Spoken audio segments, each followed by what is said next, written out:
Rams have been in the Super Bowl twice in, 4 or 5 years? Mm-hmm. Sean McVay's done a phenomenal job because that roster's been in transition and they changed out quarterbacks.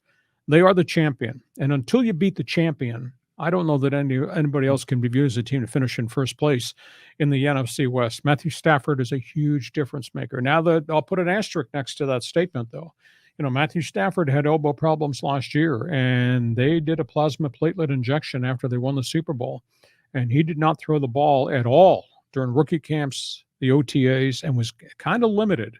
They spotted how much he practiced in preseason. Well, now, here we are, the start of the regular season, and you put that game plan in, and you really need to have your quarterback practicing Tuesday, Wednesday, and Thursday because you have to throw a lot of passes Tuesday, Wednesday, and Thursday to get ready to play on Sunday.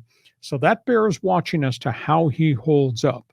But they've obviously got a lot of firepower. They've gone through a little bit of a changing of the guard at wide receiver. They brought in Allen Robinson. They traded away Robert Woods, who was coming off a knee injury. Obviously, they got Cooper Kupp. Obviously, they got really good tight ends. They've not been a heavy-duty run team. Maybe they're going to grow into that a little bit more. I do think Stafford needs to have better run support. They don't have their left tackle. Andrew Whitworth has retired at age 41. That might be a Hall of Fame career that has just left the building.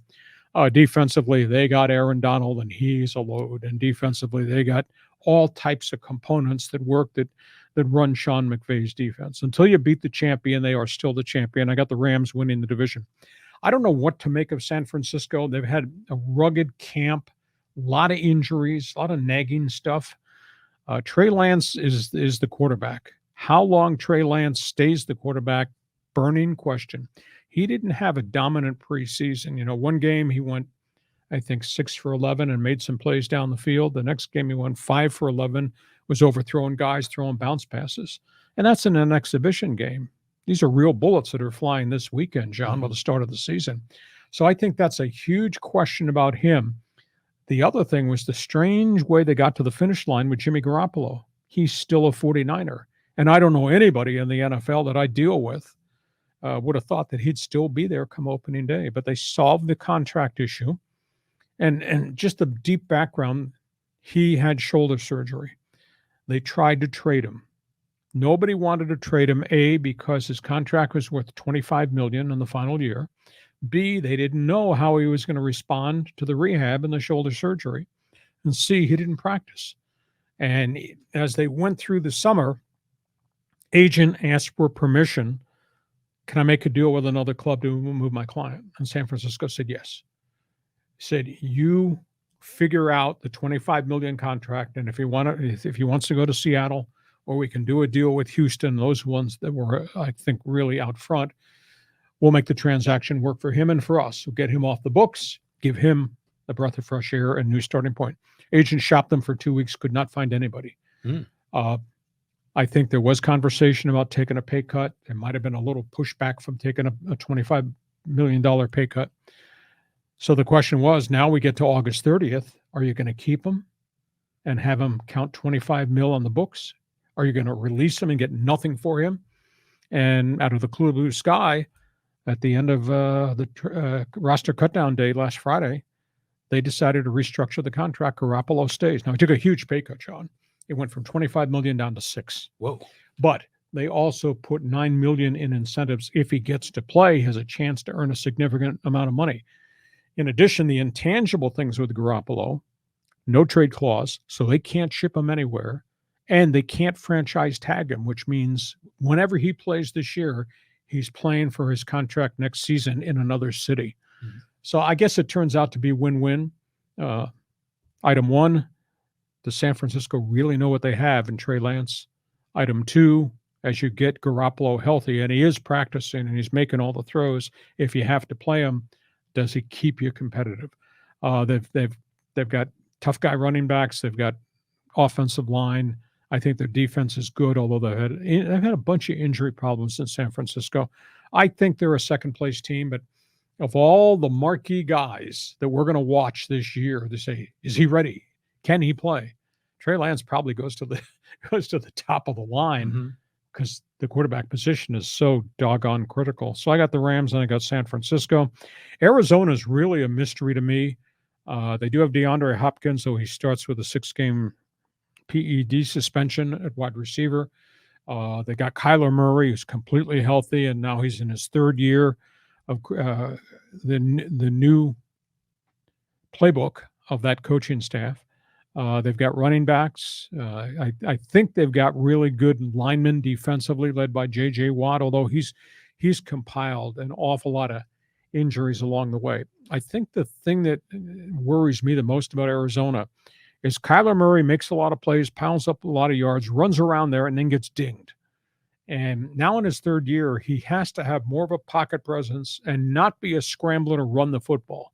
Maybe move the pocket to extend plays and make plays down the field, but they have to find a way to stop him from running the football because he gets busted up.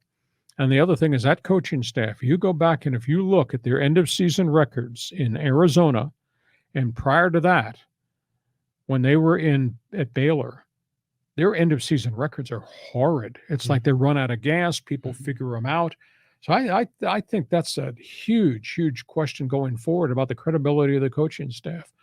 So I got Arizona finishing a strong third, and Seattle. The only word I can use about Pete Carroll right now is patience.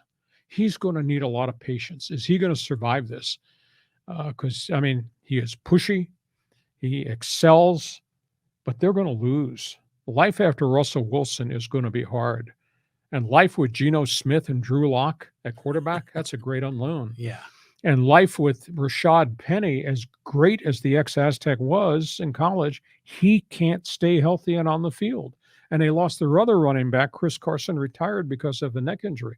They got Lockett, and they obviously got the big wide receiver that they like a great deal. And they got tight ends to throw to. But do they have a quarterback that can get them there? And they have nobody left now with KJ Wright gone. And with Bobby Wagner gone to the Rams, they have nobody left from the Legion of Doom defense.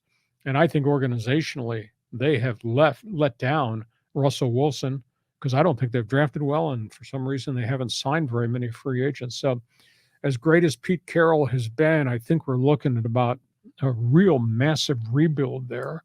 And he's going to need patience because I think it's going to take time. And I don't know if he's got the right quarterback on the field and on that roster with the first weekend of the season upon us. So that's how I view the NFC West. Do you want to argue with me? Well, I mean, Rashad Penny, when he was healthy last season, he was terrific. I mean, he was one of the leading rushers in the weeks that he played. 5.8 yards per carry when he came off the injured reserve list. There was about a 5-game span where he was really prolific. But he's hurt again. I don't think he's going to play opening day. He's got a hamstring injury on top of all the other things. He's had a lot of bad luck that has trailed him. Broken thumb, bruised knee. They need him to be the heavy-duty guy, but he hasn't been able to stay on the field.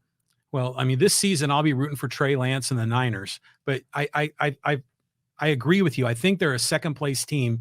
You got to knock off the Rams to prove that you're legit. Now, if something were ever to happen with this elbow issue with that guy, Matt Stafford, then that would change the whole face of the NFC West. If Stafford's not the guy, then the Rams are not the Rams. I don't care how great Aaron Donald and the defense is, but they'll manage it. They'll baby him. He's a real tough guy as a starting quarterback.